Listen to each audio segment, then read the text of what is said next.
एक बार फिर मुंबई पुलिस का तानाशाही रवैया देखने को मिला है। रिपब्लिक के सीईओ विकास खान चंदानी को गिरफ्तार कर लिया है और पटकथा लिखने वाले कौन, वही परमवीर सिंह और मामला वही टीआरपी स्कैम का बताया जा रहा है। कैसे देखते हैं पूरे मामले को? देखो, हमारे यहाँ ना एक पॉकेटमार था, वो पॉकेटमारी करता था, पकड़ा जाता था, लोग उसको पटक के मारते थे, लोग उसको गाली देते थे, मारते थे, फिर वो देहा झाड़ता था, अगले चौराहे पे गया, फिर पॉकेटमारी किया, फिर पकड़ाया, फिर पीटा, फिर मार खाया, फिर अगले पॉकेट में गया। और उस संजय नाम का उस पॉकेटमार क्या, उसके टिकट ब्लैक किए सारे दोस्त, शहर के जितने इसमें किए सारे दोस्त उसके। और वो ना पिछले कुछ दिनों से, सालों से गायब हो गया हमारे गांव से। उसके घर वालों ने बताया था कि वो मुंबई कमाने गया है। मुझे पक्का यकीन है कि वो गायब नहीं हुआ है, वो महाराष्ट्र सरकार का एडवाइज़र बना हुआ है। क्योंकि जैसी रवैया महाराष्ट्र सरकार की और जो महाराष्ट्र पुलिस की है, इस चौराहे पे सुप्रीम कोर्ट से डांट खाते हैं, फटकार खाते हैं, हाई कोर्ट फटकारती है, लोअर कोर्ट फटकार दी, फिर भी सुधरने को तैयार नहीं है। आप एक देश के सबसे बड़े मीडिया नेटवर्क जिसकी टीआरपी स्वतः, और मुझे लगता है ये जो केस जिसे सो कॉल्ड केस वो टीआरपी घोटाला का कह रहा है। मैं मोनू जो आपको सच्चाई बताता हूँ, मैं पिछले एक सप्ताह से मैं रिपब्लिक भारत देख ही नहीं रहा था। मैं किसान आंदोलन को लेकर के मैं देख रहा था कम्युनिस्टों को चैनल एनडीटीवी और कांग्रेस का चैनल न्यूज़ 24 और दो जो बिके हुए चैनल दुकानें हैं आज तक और एबीपी न्यूज़, यही देख पा रहा था। मैं देख भी नहीं रहा था।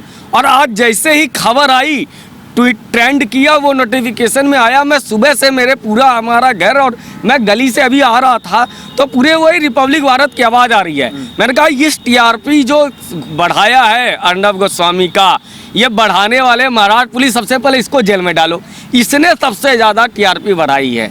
नहीं तो लोग जानते नहीं थे, जिस घरों में लोग देख नहीं रहे थे, मुंबई पुलिस की जो अर्नब के वो सुशांत के मर्डर से लेके आज तक का जितने इन लोगों ने लठबाजियाँ की है, जितने डंडे चलाए हैं महाराष्ट्र पुलिस और मुंबई सरकार, क्योंकि वो मुंबई सरकार मुंबई से बाहर इनकी चलती नहीं है, तो वो मुंबई की सरकार ही है, महाराष्ट्र सरकार है नहीं। और क्योंकि इनके टपोरी बाहर के आप मिलेंगे नहीं, इनका जो ये।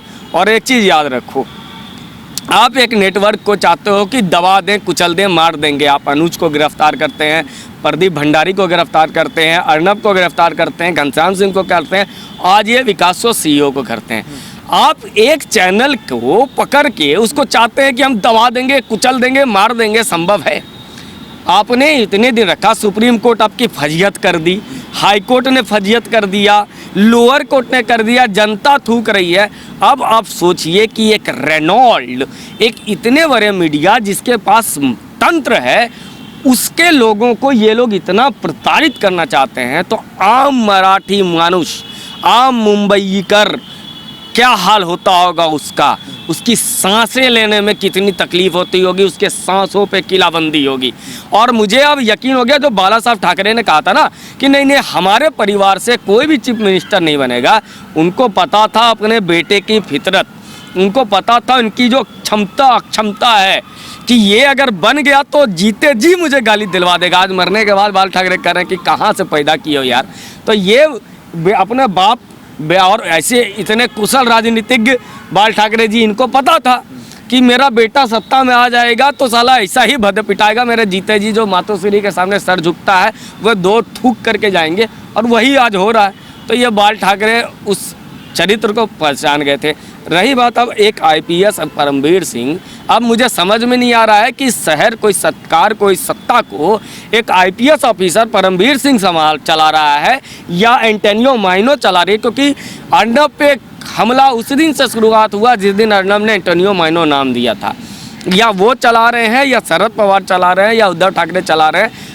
क्योंकि कंधा किसी का, बंदूक किसी का, और परमवीर सिंह जो मर्जी आ रहा किए जा रहे हैं। एक आईपीएस ऑफिसर आपसे नहीं संभल रहा है। आप चलते हो लंबा लंबा, विजयादशमी को भाषण दिए थे, शेर को छेड़ोगे। अरे भैया, दूसरे तरफ भी तो यही हाल है कि तुम शेर को छेड़ोगे तो तुमको पलट के जवाब देगा ही। और जो जनता सरकार आ गई ना, सरकार जिस दिन चली गई उस दिन याद रख लेना। और ये देखिए, कंगना पे इन लोगों ने किया था परमवीर सिंह और बीएमसी की कार्रवाई। क्या गलत किया था? उसने बोला था कि ये पीओके है, और सच्चाई देखिए ये पीओके ही है। पीओके में भी, पाकिस्तान में भी यही होता है। खिलाफ आप बोलिएगा, आपको मार दिया जाएगा, गोली उड़ा दिया जाएगा, वो गिरफ्तार कर लेगी सेना। तो यहाँ पे सेना नहीं है, पुलिस कर रही है। यानी सेना पाकिस्तान पे की सत्ता पे सेना हावी होती है, मुंबई की पुलिस हावी है मुंबई की सत्ता पे, महाराष्ट्र की सत्ता पे। तो वो पाकिस्तान का ही मॉडल है। और दूसरा, इनके विधायक से के पास से पाकिस्तान का क्रेडिट कार्ड मिलता है। साला हमारी औकात में देखिए, हमें हिंदुस्तान में कोई क्रेडिट कार्ड बनवाने के लिए ये पेपर वो पेपर दे, तो इनको पाकिस्तान का क्रेडिट कार्ड कैसे मिल जाता है। अच्छा, अर्नब के मामले में भी आपने देखा होगा, सुप्रीम कोर्ट ने फटकार लगाई थी, लेकिन उसके बावजूद भी जो वहाँ की सरकार है, वहाँ की पुलिस है, वो सुधरने को तैयार नहीं। आपको नहीं लगता कोर्ट को फटकार से ऊपर कुछ करना चाहिए, एक्शन लेने की जरूरत है? देखिए, भारत की न्याय प्रक्रिया पे मुझे पूर्ण विश्वास है, क्वेश्चन मार्क के साथ। ये जो क्वेश्चन मार्क है ना, ये इसलिए है क्योंकि आप क्या भारत के सर्वोच्च न्यायालय के न्यायाधीश, माननीय न्यायाधीश, आप देख नहीं रहे हैं कि क्या चल रहा है महाराष्ट्र में? क्या हाईकोर्ट के जो न्यायाधीश हैं वो देख नहीं रहे हैं क्या चल रहा है?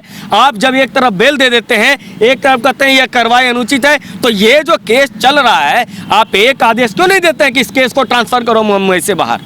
अगर इसकी जांच होगी तो आप केंद्र सरकार को दीजिए कि ईडी से जांच करो, सीबीआई से जांच करो, जो भी जांच होनी है बाहर हो। ये मान्य आप, अगर आप में जरा से भी कुव्वत बचे, मुझे माफ़ कीजिएगा भारत के सर्वोच्च न्यायालय के तमाम न्यायाधीशों, यदि आप में जरा सा भी सुचिता है आपके न्याय के प्रति, अगर आप जिम्मेवार हैं, हाईकोर्ट के जितने भी माननीय न्यायाधीश हैं महोदय, ये समय आपसे भी पूछेगा, क्योंकि कहा जाता है ना कि समय इतिहास लिखता है, और आज समय लिखा जाएगा कि जब एक तानाशाही आईपीएस ऑफिसर अपने बदले की कार्रवाई कर रहा था, एक भूरी आंखों वाली चाची जिसका असली नाम बताया गया, उस परदेसी चाची ने के असली नाम को सुनकर के आपने एक पत्रकार के साथ ऐसी की तैसी करने की कोशिश की। उस वक्त हमारी न्याय प्रक्रिया सो रही थी। आपका ये कर्तव्य नहीं बनता है कि आपके पास कोई आए, आप स्वतः संज्ञान लिए। इलाहाबाद के हाईकोर्ट ने स्वतः संज्ञान लिया था आतंकवादियों के जब पोस्टर लगाए गए थे, जिसने उत्तर प्रदेश जलाने की कोशिश की थी, तो उस वक्त तो आप स्वतः संज्ञान लेते हैं। आज इस मामले में स्वतः संज्ञान क्यों नहीं लेते हैं, ये पूछना चाहता हूं मैं। तो मैं आपको जगाता हूं आज भारत के न्याय प्रक्रिया को कि क्या हो रहा है, ये क्यों नहीं आप ये आदेश देते हैं कि यह सारा स्कैम, और इस मामले में गिरफ्तारी के पहले आपको नोटिस देना होगा कि आपको अमुक तिथि को आना है, अगर नहीं आते हैं तभी गिरफ्तारी हो। ऐसा कोई स्वतः संज्ञान क्यों नहीं ले रहे हैं? अच्छा। लेकिन मेरा प्रश्न प्रकाश जावड़ेकर से भी है, और मेरा क्योंकि आप एक तरफ सूचना के प्रसारण मंत्रालय संभाल रहे हैं, आपकी भी यह जिम्मेवारी है कि यह विभाग, आपके विभाग का मामला है, आप सिर्फ का तो निंदा कर देते हैं, निंदा कर देते हैं। ये कहाँ से होगा?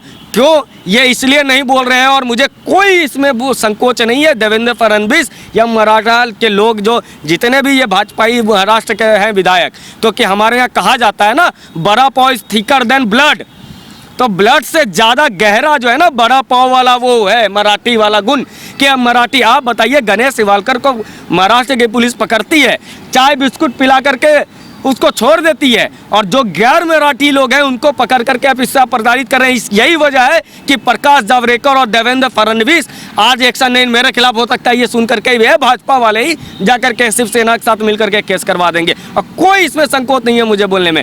आपके विभाग का मामला है ना, टीआरपी मामला, ये चैनल का, आप क्यों नहीं इस पर एक ईडी की जांच के लिए रेकमेंड कर देते हैं? आप एक सुप्रीम कोर्ट में क्यों नहीं चले जाते हैं कि इसकी जांच हो जाए और निकल जाए? जिस एफआईआर में अर्नब का नाम नहीं, रिपब्लिक का नाम नहीं, हंसा की जो जांच रिपोर्ट है, हंसा की रिपोर्ट में जिस चैनल का नाम नहीं, उसको के 5 व्यक्ति को बार बार गिरफ्तार किया जा रहा है, और आप कह रहे हैं कि हम इसकी निंदा करते हैं। कुछ दिन पहले यही परमवीर सिंह थे जो कह रहे थे कि टीआरपी स्कैम की जांच तो होनी चाहिए, लेकिन उस पर मीडिया रिपोर्टिंग नहीं होनी चाहिए, और आज जैसे कि सामने आ गया, आपको नहीं लगता कि पूरी की पूरी प्लानिंग की हुई है? नहीं, मीडिया रिपोर्टिंग नहीं होना चाहिए, लेकिन ये भी तो बताओगे कि गिरफ्तारी होने से पहले किस बिहाफ पे गिरफ्तारी करोगे? क्या आपने उसको संज्ञान सम्मन भेजा था? हाँ भेजा था। क्या वो उपस्थित हो रहे थे? बार बार उपस्थित हो रहे थे। 22 घंटा आप किसी को बिठा करके रखते हो, और आपका तो मीडिया रिपोर्टिंग नहीं होना चाहिए। बताओ, तुम्हारी कार्रवाई करते रहे, तुम्हारी मर्जी होगी तुम उठा लोगे, तुम्हारी मर्जी होगी 22 घंटा बिठा लोगे, और तुम्हारे मीडिया के खिलाफ तुम क्यों नहीं बोलोगे? कोई तुम्हारे खिलाफ कोई बोल नहीं सकता है।